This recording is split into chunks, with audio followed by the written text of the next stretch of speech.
RTX 300 जो TVS की brand new launch है, उसके बाद बहुत सारे लोग कंफ्यूज हो गए थे कि क्या हमें ट्विन सिलेंडर के लिए अपग्रेड करना चाहिए। तो इसी के लिए हम आज आए हैं कावासाकी पुणे और हमारे साथ है वेर्सिस 300।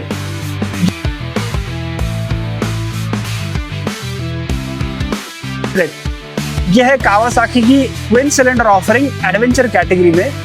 तो आज हम इसको चलाएंगे और चेक करेंगे कि क्या ये बाइक आप कंसिडर कर सकते हैं अगर आप एक एडवेंचर टूरर मोटरसाइकिल देख रहे हैं।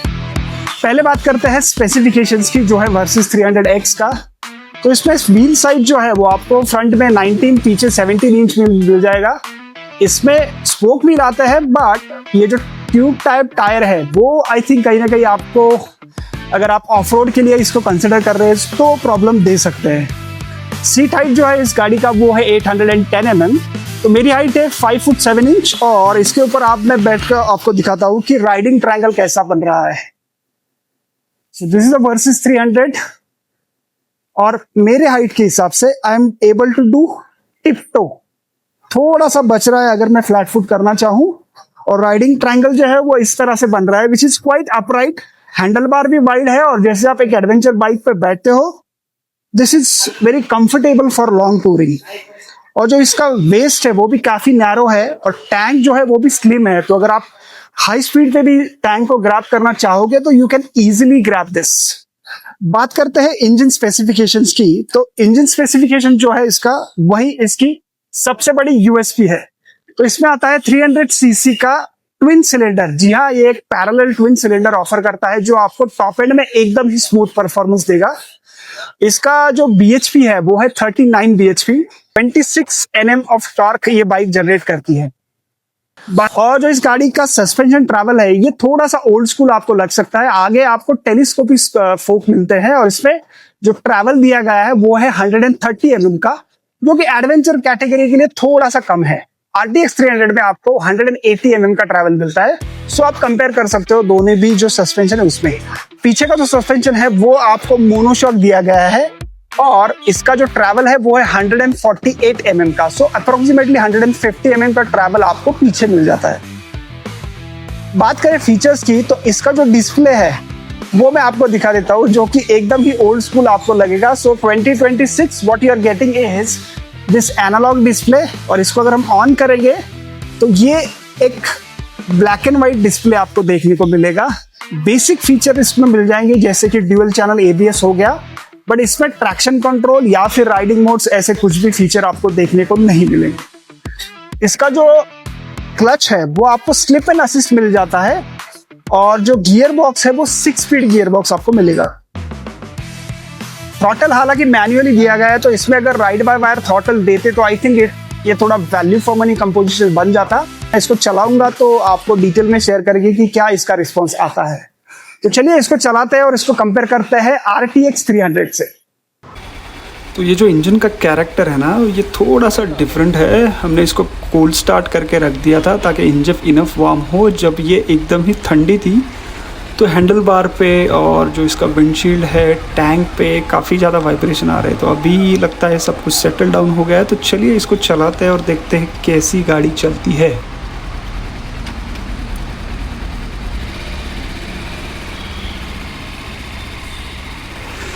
ट्विन सिलेंडर ये इस बाइक का USP है। तो ये गाड़ी अगर आप देख रहे हो तो आई थिंक ओनली थिंग जो आप अप्रिशिएट करोगे ना, जो है इसका ट्विन सिलेंडर इंजन। हालांकि ये इंजन एकदम ही ब्रांड न्यू या फिर नया नहीं है। This is the old school 10 year old engine जो 300cc का है, पैरेलल ट्विन है। और ये इंजन सेम आपको निंजा 300 में भी देखने को मिलेगा। तो जब आप इस गाड़ी पे बैठते हो ना, तो ये जो कॉकपिट का व्यू है, जो मिरर्स की पोजीशनिंग, जो एनालॉग वाला मीटर दिखता है,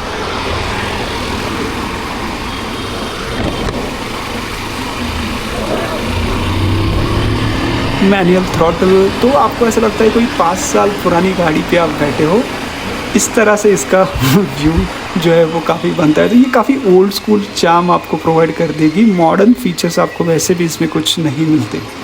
सीट हाइट जो है, मुझे लगता है सीट हाइट RTX 300 से थोड़ी सी इसकी छोटी है। तो छोटी हाइट वाले लोग भी इसको आराम से फ्लैट फुट कर सकते हैं। जो विंडशील्ड है वो नॉन एडजस्टेबल है, similar to what you get in the RTX 300। But हालांकि जो क्लच है भाई साहब इतना लाइट है, मतलब स्लिप एंड असिस्ट क्लच ये इन्होंने शायद 2025 में नया इंट्रोड्यूस किया है। तो एक ये अच्छी बात है कि क्लच जो है वो एकदम ही सुपर लाइट आपको लगेगा। बात करें इसके सस्पेंशन क्वालिटी की, तो इसका जो सस्पेंशन है वो मुझे लगता है कहीं ना कहीं आप V-Storm 250 का जो सस्पेंशन है उससे कंपेयर कर सकते हो। तो थोड़ा सा इसका स्टिफ है, और अगर आप इसके कंपैरिजन में RTX 300 का कंपेयर करोगे ना, वो गाड़ी का सस्पेंशन कुछ अलग ही लेवल पे है भाई। तो ये गाड़ी की प्राइस ऑलमोस्ट 4,70,000 है on road. RTX 300 hardly 2.5 lakh में है। बस उसका सस्पेंशन जिस तरह से ट्यून किया है, you will be amazed how good that suspension feel. चलिए इसको थोड़ा ट्रैक्टेबिलिटी टेस्ट भी कर ही लेते हैं। तो बाइक मैंने लगा दी है फर्स्ट गियर में, नो एक्सीलरेटर इनपुट, और हम चलते हैं। Yes, bike can easily pull from the first gear. तो चलिए देखते हैं, अभी आगे जाके सेकंड गियर लगाते हैं और सेकंड से इसको उठाने की ट्राई करते हैं, क्या ये बाइक उठेगी। Okay, I am trying second, but somehow second gear लग नहीं रहा है। तो आई डोंट नो, कावासाकी ने ऐसा कुछ फीचर दिया है कि आप stand still say second gear में गाड़ी नहीं उठा सकते। I don't know.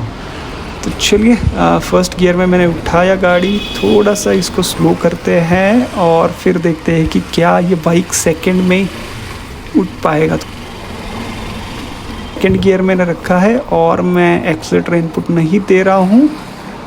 बाइक थोड़ा सा स्ट्रगल कर रही है। तो आई थिंक एक चीज़ ना, जो बहुत सारे लोग बोलते हैं कि ट्विन सिलेंडर्स आर बेटर और ट्विन सिलेंडर काफ़ी रिफाइन होते हैं, बट लो एंड में ना ये गाड़ियाँ कहीं ना कहीं स्ट्रगल करती है, क्योंकि लो एंड वाला जो टॉर्क होता है वो आपको जो सिंगल सिलेंडर, खास करके अगर आप यूज टू हो लॉन्ग स्ट्रोक गाड़ियों यूज़ करने में, उसका जो रहता है वो कुछ अलग ही लेवल पे है। तो ये गाड़ी थोड़ी सी लो एंड में मुझे ऐसा लगता है स्ट्रगल करती है। इसका जो पावर है वो पूरा का पूरा, if you go above the 3000 RPM then you start get the feeling of that power. तो 3000 RPM के नीचे there is absolutely nothing in this bike. हालांकि वाइब्रेशंस वगैरह बिल्कुल भी नहीं है, आइडल पे थोड़े से लगते हैं। Once you get moving absolutely no vibrations can be felt. So yes, engine performance low and weak. You'll have to work out into different gears. You'll have to make the RPM higher. Top and हालांकि इस गाड़ी का काफ़ी अच्छा है। तो जो इसका क्रूजिंग स्पीड जितना मैंने देखा है and the way the engine is responding, 100 to 120 पे गाड़ी भी जाएगी ना, तो इसमें कोई वाइब्रेशन नहीं होंगे। ये इस तरह का कैरेक्टर इस इंजन का है।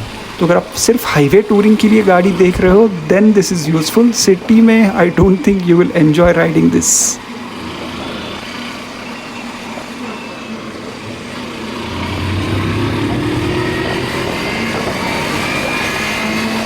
और जो इसका रेव लिमिट है ना वो भी काफ़ी ऊपर है। So 12K is the rev limit, RTX 6 somewhere around 9K। और अगर माइलेज की बात करें तो इसका माइलेज जो है वो आपको RTX जितना तो डेफिनेटली नहीं मिलेगा भाई, ट्विन सिलेंडर इंजन है तो this will not be that much fuel efficient. So RTX you can easily get 35+, this one should give you somewhere around 25 to 30, उसके बीच में आपको माइलेज मिल जाएगा।